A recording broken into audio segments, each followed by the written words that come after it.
Hi there, I'm Christy with WTI. I don't know if I've been living under a rock or what, but I just discovered that I could get Epsom salt in a rub.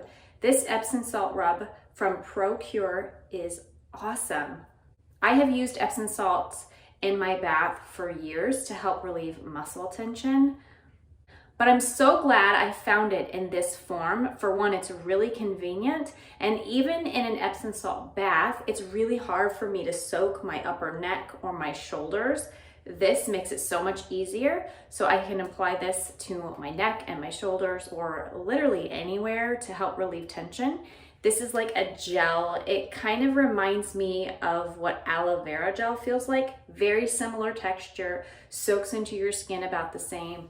There's also aloe vera, wintergreen, and lavender in it. So I definitely notice a difference when I use it on my tight muscles. I think it's awesome. So if you are someone that's always used Epsom salt to help relieve muscle tension, you're gonna love this simply because it's convenient and it's just as effective as taking a hot bath in your Epsom salts. And that's my point of view.